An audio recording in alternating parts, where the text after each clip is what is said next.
Pembuka kita hidup di zaman di mana perubahan iklim, pertumbuhan penduduk, dan gangguan rantai pasok pangan semakin mempercepat munculnya ancaman krisis pangan. Setiap kali berita tentang kelaparan di belahan dunia lain muncul, kita cenderung menatap layar dengan rasa prihatin, namun jarang berpikir bahwa tindakan sederhana di halaman rumah dapat menjadi benteng pertama melawan kelaparan masa depan. Jika tidak ada langkah konkret yang diambil hari ini, ketergantungan pada pasar global akan semakin rapuh, harga bahan pokok melambung, dan banyak keluarga di Indonesia akan merasakan dampaknya secara langsung. Oleh karena itu, menanam sendiri sebagian kebutuhan pangan bukan sekadar hobi, melainkan strategi bertahan hidup yang dapat dijalankan siapa saja, bahkan di lahan terbatas. Dalam narasi ini, saya akan mengajak Anda memahami mengapa menanam 12 jenis tanaman tertentu saat ini menjadi prioritas, bagaimana cara menyiapkan kebun mini yang produktif, serta langkah-langkah praktis yang dapat Anda terapkan mulai dari persiapan tanah hingga evaluasi hasil panen. Konteks masalah dan akar penyebab krisis pangan yang kita bayangkan bukan sekadar skenario fiksi. Data Badan Pusat Statistik menunjukkan bahwa sejak 5 tahun terakhir, persentase rumah tangga yang menghabiskan lebih dari 30% pendapatan untuk makanan meningkat secara signifikan. Penyebab utamanya meliputi fluktuasi iklim yang mengganggu musim tanam, penurunan kesuburan tanah akibat praktik pertanian intensif, serta konsentrasi produksi pada beberapa komoditas utama yang membuat sistem pangan rentan terhadap gangguan. Di sisi lain, urbanisasi mengurangi lahan pertanian tradisional, sementara kebijakan subsidi beras dan beras impor menurunkan insentif bagi petani kecil untuk diversifikasi tanaman. Semua faktor ini bersinergi menciptakan ketergantungan yang tinggi pada pasokan eksternal, sehingga ketika terjadi gangguan, misalnya kegagalan panen di negara pemasok utama, harga beras melambung dan rumah tangga berpendapatan rendah menjadi korban utama. Kerangka solusi. Menyuburkan kemandirian pangan melalui kebun rumah solusi yang paling realistis dan dapat diakses oleh kebanyakan orang adalah memanfaatkan ruang terbatas di pekarangan, balkon, atau bahkan pot di dalam rumah untuk menanam tanaman yang memberikan nilai gizi tinggi, tahan terhadap kondisi kering, dan memiliki siklus panen yang singkat. Dari sekian banyak pilihan, ada 12 tanaman yang secara ilmiah terbukti memberikan kombinasi manfaat nutrisi, ketahanan iklim, dan produktivitas yang optimal bagi kebun rumahan di Indonesia. Tanaman-tanaman ini tidak hanya dapat memenuhi sebagian kebutuhan harian, tetapi juga memperkaya tanah, mengurangi kebutuhan pupuk kimia, serta meningkatkan keanekaragaman hayati di lingkungan rumah. Dengan menanamnya secara bersamaan, Anda menciptakan sistem pertanian mikro yang saling melengkapi, di mana satu tanaman dapat melindungi atau memperbaiki kondisi bagi tanaman lain. Langkah praktis. Dari persiapan hingga panen, langkah pertama yang harus Anda lakukan adalah menilai lahan yang tersedia. Apakah Anda memiliki pekarangan berukuran beberapa meter persegi, balkon dengan paparan sinar matahari penuh, atau hanya sebuah jendela yang cukup terang? Setelah mengetahui ruang yang ada, pilihlah media tanam yang sesuai. Tanah kebun yang kaya humus cocok untuk sayuran berakar dalam, sedangkan campuran tanah, kompos, dan pasir ringan lebih ideal untuk tanaman yang menyukai drainase baik. Selanjutnya, lakukan pengujian pH tanah secara sederhana dengan menggunakan indikator alami atau kit yang dapat dibeli di toko pertanian. Kebanyakan tanaman yang akan dibahas tumbuh optimal pada pH antara 5,5 hingga 6,5. Jika pH terlalu asam, tambahkan kapur pertanian. Jika terlalu basah, tambahkan bahan organik yang bersifat asam seperti gambut. Setelah media siap, mari kita bahas masing-masing tanaman, manfaatnya, serta tipe penanaman singkat yang dapat langsung Anda terapkan. Tanaman pertama adalah singkong, yang memberikan karbohidrat kompleks dan tahan terhadap kekeringan. Tanam bibit singkong pada lubang berjarak 1,5 meter dengan kedalaman 15 cm, gunakan tanah gembur yang mengandung banyak bahan organik, dan beri mulsa jerami untuk menjaga kelembaban. Kedua, kacang hijau, sumber protein nabati yang cepat tumbuh. Semai biji kacang hijau pada bedengan setinggi 10 cm, beri jarak 20 cm antar baris, dan siram secara teratur selama fase perkecambahan. Ketiga, bayam, kaya zat besi dan vitamin A. Taburkan benih bayam secara merata di permukaan tanah yang sudah dipadatkan ringan, tutup tipis dengan tanah, dan pastikan tanah tetap lembab, karena bayam menyukai kondisi lembab namun tidak becek. Keempat, jagung mini, yang menyediakan serat dan karotenoid. Tanam bibit jagung pada kedalaman 5 cm, beri jarak 30 cm antar tanaman, dan pilih varietas hibrida yang memiliki masa pertumbuhan singkat. Kelima, ubi jalar, sumber beta-karoten dan energi. Tanam umbi-ubi jalar pada kedalaman 10 cm, beri jarak 45 cm, dan pastikan tanah memiliki drainase baik agar umbi tidak busuk. Keenam, tomat cherry, kaya likopen dan vitamin C. Tanam bibit dalam pot berukuran minimal 20 liter. Gunakan campuran tanah, kompos, dan pasir, serta beri penyangga berupa tiang bambu agar tanaman dapat merambat. Ketujuh, cabai rawit, Sumber kapsaisin yang meningkatkan metabolisme. Semai biji cabai pada media starter, pindahkan ke tanah setelah bibit memiliki 2 daun sejati. Beri jarak 30 cm, dan pastikan sinar matahari penuh. Kedelapan, kangkung, yang mengandung serat dan vitamin K, tanam secara langsung di bedengan dengan kedalaman 2 cm, beri jarak 15 cm, dan lakukan penyiangan secara rutin untuk menghindari kompetisi dengan gulma. Kesembilan, terong ungu, kaya antioksidan. Tanam bibit terong pada kedalaman 5 cm, beri jarak 50 cm, dan gunakan penutup tanah berupa mulsa plastik untuk menjaga suhu tanah tetap hangat. Kesepuluh, selada butterhead, sumber folat dan folik. Semai benih selada pada kedalaman 1 cm, beri jarak 20 cm, dan pilih lokasi yang tidak terkena sinar matahari terik pada siang hari. Kesebelas, kacang tanah, sumber lemak tak jenuh dan protein.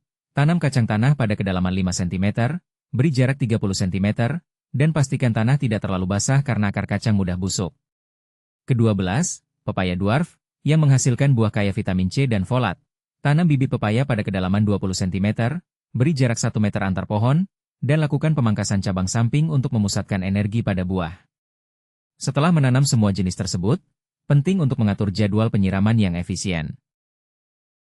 Tanaman yang tahan kering seperti singkong, jagung mini, dan ubi jalar dapat disiram 2 kali seminggu pada musim kemarau.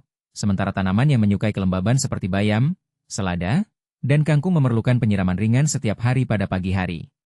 Penggunaan sistem irigasi tetes sederhana, yang dapat dibuat dari selang plastik kecil, membantu menghemat air dan memastikan kelembaban merata di seluruh area kebun. Selanjutnya, lakukan pemupukan organik secara berkala. Kompos matang dapat diberikan sebagai lapisan tipis di sekitar pangkal tanaman setiap bulan, sementara pupuk kandang dapat dicampur ke dalam tanah sebelum penanaman untuk meningkatkan kesuburan. Contoh penerapan di lingkungan nyata: bayangkan seorang ibu rumah tangga di Yogyakarta yang memiliki pekarangan seluas 3 meter persegi. Ia memutuskan memanfaatkan ruang tersebut dengan menata 3 baris tanaman. Baris pertama menanam singkong dan jagung mini, baris kedua menanam bayam, selada, dan kangkung, serta baris ketiga menanam tomat ceri, cabai rawit, dan terong. Ia memulai dengan menggemburkan tanah, menambahkan kompos, dan menyiapkan sistem irigasi tetes sederhana menggunakan botol bekas yang dipotong. Setelah menanam bibit, ia menutup area dengan mulsa jerami untuk mengurangi penguapan. Selama 3 bulan pertama, ia mencatat pertumbuhan setiap tanaman dalam buku catatan, mencatat frekuensi penyiraman, dan mengamati tanda-tanda stres seperti daun menguning. Pada akhir musim, ia berhasil memanen singkong, bayam, selada, serta beberapa buah tomat ceri dan cabai rawit. Hasil panen tersebut tidak hanya mengurangi pengeluaran belanja sayur selama 1 bulan, tetapi juga memberikan rasa kepuasan karena dapat menyajikan makanan segar langsung dari kebun. Risiko umum dan cara mengatasinya. Meskipun menanam kebun rumah terkesan mudah, ada beberapa jebakan yang sering membuat petani hobi menyerah.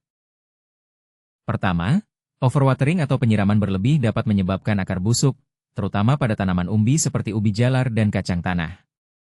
Solusinya adalah memastikan tanah memiliki drainasi yang baik, menambahkan pasir atau kerikil pada lapisan bawah pot, serta memeriksa kelembaban tanah dengan jari sebelum menyiram. Kedua, serangan hama seperti kutu daun pada tomat dan terong, atau ulat pada kacang hijau. Penggunaan insektisida alami seperti semprotan air sabun atau ekstrak neem dapat mengendalikan hama tanpa merusak mikroorganisme tanah. Ketiga, kompetisi gulma yang dapat menyerap nutrisi penting. Penyiangan rutin, terutama pada fase pertumbuhan awal, sangat penting. Keempat, ketidaksesuaian iklim, misalnya, cabai rawit yang membutuhkan suhu di atas 25 derajat Celcius tidak tumbuh optimal di daerah yang terlalu dingin. Dalam kasus tersebut, menanam di dalam pot dan memindahkannya ke dalam ruangan pada malam hari dapat menjaga suhu tetap stabil. Cara evaluasi hasil dan mengukur keberhasilan untuk memastikan kebun rumah Anda memberikan manfaat yang diharapkan, lakukan evaluasi secara periodik. Catat total produksi dalam kilogram atau buah per jenis tanaman, bandingkan dengan perkiraan kebutuhan harian keluarga, dan hitung persentase penghematan biaya belanja. Selain itu, perhatikan kualitas tanah. Lakukan uji kesuburan setiap 6 bulan dengan mengamati warna dan tekstur tanah serta keberadaan cacing tanah sebagai indikator kesehatan mikroba. Jika hasil panen menurun atau kualitas tanah menurun, pertimbangkan rotasi tanaman, penambahan kompos, atau pengurangan intensitas pemupukan kimia. Pengukuran lain yang dapat dilakukan adalah survei kepuasan keluarga terhadap rasa dan kebersihan makanan yang dihasilkan. Rasa yang lebih segar biasanya meningkatkan konsumsi sayur dan buah, yang pada gilirannya memperbaiki status gizi anggota rumah tangga. Visualisasi ringkas untuk memudahkan referensi Anda dapat membayangkan sebuah tabel ringkas yang menampilkan 12 tanaman tersebut dalam kolom, dengan baris yang mencantumkan manfaat utama, tip penanaman singkat, dan periode panen. Misalnya, kolom pertama menuliskan nama tanaman, kolom kedua menuliskan manfaat gizi seperti karbohidrat, protein, atau vitamin, kolom ketiga menuliskan kondisi tanah dan jarak tanam, serta kolom keempat menuliskan perkiraan waktu panen dari penanaman hingga siap dipanen. Visualisasi semacam ini sangat membantu ketika Anda berada di kebun dan ingin cepat mengingat apa yang harus dilakukan pada masing-masing tanaman. Meskipun kami tidak dapat menampilkan gambar di sini, cukup luangkan waktu sejenak untuk menuliskan skema tersebut di buku catatan kebun Anda. Dengan begitu, setiap kali Anda memeriksa tanaman, informasi penting sudah berada di tangan. Langkah-langkah implementasi yang terstruktur. Langkah pertama, tentukan area kebun dan persiapkan media tanam sesuai dengan rekomendasi yang telah dijelaskan. Langkah kedua, pilih bibit atau benih yang berkualitas, pastikan tidak ada tanda-tanda penyakit atau kerusakan. Langkah ketiga, tanam bibit dengan memperhatikan kedalaman, jarak, dan orientasi terhadap sinar matahari. Lakukan penanaman secara berurutan sesuai urutan tanaman yang paling tahan kering di bagian paling belakang, sementara tanaman yang membutuhkan kelembaban lebih tinggi ditempatkan di depan. Langkah keempat, pasang sistem irigasi sederhana dan mulsa, serta atur jadwal penyiraman yang disesuaikan dengan kebutuhan masing-masing tanaman. Langkah kelima, lakukan pemupukan organik secara berkala, penyiangan, dan pengendalian hama alami. Langkah keenam, catat perkembangan harian atau mingguan, termasuk tinggi tanaman, jumlah daun, dan munculnya buah atau umbi. Langkah ketujuh, panen pada waktu yang tepat, simpan hasil dengan cara yang menjaga kesegaran, misalnya menyimpan sayuran hijau di dalam kantong plastik berlubang di kulkas. Langkah kedelapan, evaluasi hasil panen dan kualitas tanah, kemudian rencanakan rotasi atau penambahan tanaman baru untuk musim berikutnya. Kesalahan umum yang harus dihindari. Salah satu kesalahan paling umum adalah menanam semua jenis tanaman dalam satu baris tanpa memperhatikan kebutuhan cahaya. Hal ini membuat tanaman yang membutuhkan sinar penuh seperti jagung mini menjadi teredam oleh daun lebat cabai rawit atau terong. Solusinya, susun tanaman secara vertikal atau gunakan tiang penopang untuk tanaman merambat sehingga cahaya dapat menembus ke bawah. Kesalahan lain adalah mengabaikan kebutuhan nutrisi spesifik. Misalnya, kacang hijau membutuhkan nitrogen tinggi, sementara ubi jalar lebih menyukai fosfor dan kalium. Menggunakan pupuk seimbang atau menambahkan bahan organik yang sesuai dapat mengatasi defisiensi. Terakhir, menunda penanaman karena menunggu cuaca sempurna.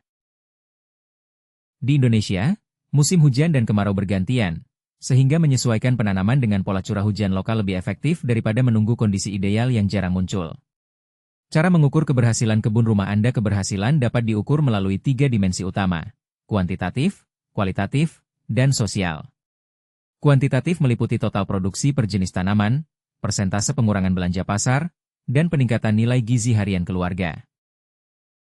Kualitatif mencakup rasa, kesegaran, dan kepuasan anggota keluarga terhadap makanan yang dihasilkan. Dimensi sosial melibatkan partisipasi anggota keluarga dalam perawatan kebun, peningkatan pengetahuan tentang pertanian urban, serta inspirasi yang dapat dibagikan kepada tetangga atau komunitas.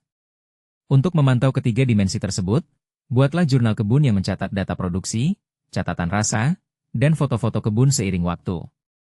Setiap 3 bulan, tinjau kembali jurnal tersebut, bandingkan dengan target yang telah ditetapkan, dan sesuaikan strategi penanaman jika diperlukan. Penutup dan ajakan. Krisis pangan bukanlah takdir yang tidak dapat diubah. Ia adalah tantangan yang dapat dihadapi melalui tindakan kecil namun konsisten di tingkat individu.